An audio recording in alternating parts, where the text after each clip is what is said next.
Dear students and viewers, Assalamu alaikum. Hoping that you all are okay in your respective homes. कल हमारे हमसाया गांव सुनमुला से एक लड़की की मौत वाक़ा हुई. Died in a tragic road accident at Wilgam. Amir Ahmed Fire. May his soul find eternal peace and courage be granted by Allah to the victim family to overcome pains of separation. Dear students, आपका जो English paper है, मैं class 11th की बात करता हूँ, 19th of November को होने वाला है. Get fully prepared for that. इसके लिए आप अपने आप को पूरा तैयार कीजिए. तो आपका जो क्वेश्चन पेपर है इंग्लिश का, in reality it is test of your ability in terms of writing skill, reading comprehension and general information from text books. और आपका जो पेपर होता है वो 3 हिस्सों में होता है. पहला जो पार्ट होता है रीडिंग कंप्रहेंशन का, दूसरा होता है राइटिंग स्किल का, इसके साथ ग्रामर का एक छोटा सा हिस्सा ऐड होता है. एडिटिंग के 8 मार्क्स होते हैं. फिर लिटरेचर आ जाता है. इन्हें grammar, writing skill, reading comprehension को 50 मार्क्स होते हैं और 30 मार्क्स होते हैं लिटरेचर के.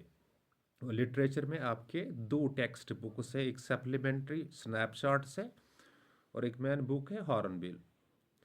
तो पहला जो क्वेश्चन आता है वो नोट मेकिंग पे होता है. इसके 10 मार्क्स होते हैं. क्वेश्चन इस तरह से: read the following passage carefully, make notes, give it make it summary and give it a suitable title. तो आप टाइटल का एक, समरी के 4, नोट्स बनाने के 5, 10 मार्क्स होते हैं इसके. बिल्कुल आसान क्वेश्चन होता है, आप कर सकते हो. मैंने आपको प्रोसीजर बताया है कि कैसे नोट मेकिंग की जाती है, इसको कैसे रेस्पॉन्ड किया जाता है. तो अगर आपके जहन में अभी भी नहीं है, आप देख ही लीजिए, वीडियोस देख लीजिए, या गूगल से आप सर्च कीजिए, आपके पास अवेलेबल नोट्स है, वहाँ से देखिए कि नोट मेकिंग का क्वेश्चन कैसे किया जाता है. You will get all 10 marks. और इसके बाद एक पैसेज आती है 10 मार्क्स की, अनसीन पैसेज ज़्यादातर होती है. तो you have to use that passage. आपको वही पैसेज इस्तेमाल करनी है. And answer the questions that are given at the end of the passage. इन क्वेश्चन को जवाब देना होता है जो पैसेज के आखिर में होते हैं. और ज़्यादातर वो ऑब्जेक्टिव टाइप्स क्वेश्चंस होते हैं. और कभी कभी सिनोनिमस, एंटोनिमस और ग्रामेटिकल नेचर ऑफ वर्ड्स पूछा जाता है. तो आप कर सकते हैं, you have to use that passage only. आपको ये पैसेज इस्तेमाल करनी है और इन क्वेश्चंस को जवाब दे. 10 और 10 20 हो गई. इसके बाद आपका जो राइटिंग स्किल एरिया है वो स्टार्ट होता है. तो एक क्वेश्चन पोस्टर पे या एडवर्टीजमेंट पे या नोट्स मेकिंग पे, नोट्स कैसे लिखते हैं हम, इस पे पूछा जा सकता है. तो आप कर सकते हो नोट्स मेकिंग, यानी नोट्स जब हम ड्राफ्ट करते हैं, बनाते हैं, या पोस्टर बनाते हैं या एडवर्टीजमेंट लिखते हैं, विद इन द बॉक्स लिखा जाता है, 4 मार्क्स होते हैं. तो अक्सर पोस्टर मेकिंग या एडवर्टीजमेंट या तीनों पे आ जाते हैं क्वेश्चन. तो आप कर सकते हैं, मैंने बताया प्रोसीजर. अगर नहीं अभी भी मालूम नहीं है तो देखिए, नोट्स पे है ये आपकी जो अवेलेबल नोट्स हैं, और बुक्स पे भी अवेलेबल है. और जो ऑनलाइन एप्लीकेशन है, सॉल्यूशन के एप्लीकेशन होते हैं, वहाँ पे भी है. तो इसके बाद आपका ईमेल आ जाता है. ज़्यादातर इनफॉर्मल ईमेल्स होते हैं, वही आ जाते हैं. कभी कभी दोस्त को लिखना पड़ता है ईमेल कि आपने नीट क्रॉस किया है, इन्हें क्रैक किया है, तो मैं मुबारकबाद करता हूँ. इसके लिए आपको डेट, फ्रॉम, टू, सब्जेक्ट और सलूटेशन फिर ख़त्म करना होता है और विद इन द बॉक्स लिखा जाता है. तो इसके 4 मार्क्स आपको मिल जाएंगे. फिर एक लेटर आ जाती है, ज़्यादातर ही फॉर्मल लेटर आ जाती है. तो कभी कभी मैंने जो पेपर्स पढ़े हैं, दो एडिटर ऑफ न्यूज़पेपर जो होता है, इसको लेटर लिखनी पड़ती है कि हमारे इलाके में ड्रग मैनेस बढ़ चुका है या करप्शन मेरी एरिया में बढ़ चुकी है, आप अपने न्यूज़पेपर में हाईलाइट कीजिए ताकि ये कंसर्न अथॉरिटीज़ तक पहुंच जाए, इस पे अमल हो जाए या कार्रवाई हो जाए. इस तरह के लेटर, या कभी कभी डिस्चार्ज कैरेक्टर सर्टिफिकेट के लिए प्रिंसिपल को एप्लीकेशन लिखनी पड़ती है. तो ये भी फॉर्मल लेटर ही होती है. तो एक क्वेश्चन होता है आर्टिकल राइटिंग पे, रिपोर्ट राइटिंग पे या स्पीच पे.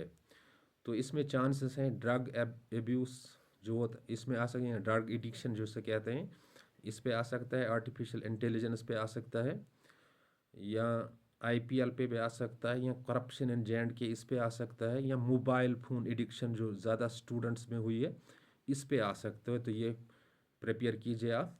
और रिपोर्ट्स भी आ जाते हैं कभी कभी, तो करप्शन एंड जेंड के, ड्रग एब्यूज एंड जेंड के, ये जो यहाँ मोबाइल फ़ोन या सोशल मीडिया इफेक्ट्स, इस पे भी रिपोर्ट्स आ सकते हैं, तो कर लीजिए। इसके बाद लिटरेचर शुरू होता है। एक बुक है सप्लीमेंट्री बुक स्नैपशॉट्स, इसके जो 4 टेक्स्ट लेसन्स हैं और एक पोएम है। पहली जो लेसन है the summer of the beautiful white horse, इसमें जो 3 टेक्सटुअल क्वेश्चन से आ सकता है, गेस अंदाजे को कहते हैं, but you have to prepare 100%। और दूसरी जो लेसन है एड्रेस, इसके 4 text question at the end of the book है वो। तो 4 में से मेरे अंदाजे के मुताबिक एक क्वेश्चन आ सकता है एग्जाम में।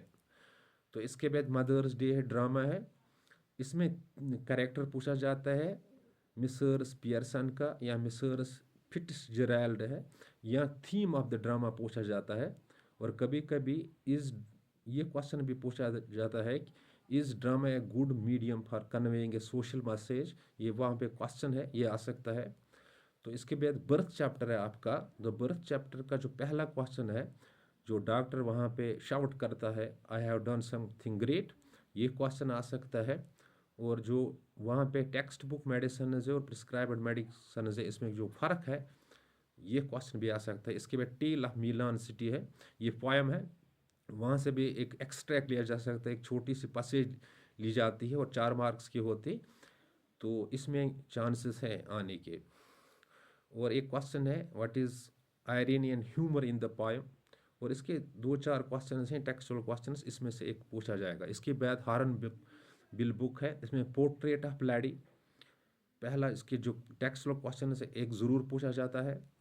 और इसके बाद we are not afraid to die, इसमें भी क्वेश्चन आ जाते हैं। और डिस्कवरी ऑफ टाटा में जो रीजनिंग के क्वेश्चन हैं वो पूछे जाते हैं। इस तरह एडवेंचर में और सिल्क रूट में क्वेश्चन हैं वो पेश। और एलिंग प्लैनेट जो है, इसमें जो अर्थ बायोलॉजिकल सिस्टम, सो ये पूछा जाता है। और एडवेंचर में वो professor Gaitonde does not preside over the meetings, ये पूछा जा सकता है। और जो पोएम्स हैं 4 वैसे हैं, 3 पे आप फोकस कीजिए, voice of rain, laburnum top और फोटोग्राफ, इसके क्वेश्चंस आ सकते हैं। और इसमें से भी एक्सट्रैक्ट लिया जा सकता है। और एक्सट्रैक्ट में कभी कभी एक क्वेश्चन किस पे पूछा जाता है, पोएटिक डिवाइसेस पे। और poetic devices simile, metaphor, personification, hyperbole कौन है इसमें। और पोएम्स का नाम और पोएट का नाम याद रखा करो, ताकि एक क्वेश्चन इसमें भी आ सकता है, पोएम्स के एक्सट्रैक्ट में ये पूछा जा सकता है। यू कैन डू इट, आप कर सकते हो। Just you have to focus on your studies, आपको फोकस करना है। You have to build confidence, आपको confidence, you have to change your stress into strength, जो आप एग्जाम स्ट्रेस अपने साथ लाता है इसको स्ट्रेंथ में बदलना है। You must get attached with the books, books are real friends, ये देने वाले बहुत कुछ होते हैं, तो आप कर सकते हो। और जो मेडिकल के स्टूडेंट्स हैं जिन्होंने ज़्यादा फोकस किया फिजिक्स केमिस्ट्री बायोलॉजी पे, वो समरीज पढ़ लीजिए तमाम चैप्टर्स के, चाहे वो टेक्स्टुअल यानी प्रोज लेसन्स हैं या पोएम्स हैं, इनके समरी पढ़ लीजिए आप, तो यू कैन रेस्पॉन्ड वेल, आप कर सकते हो।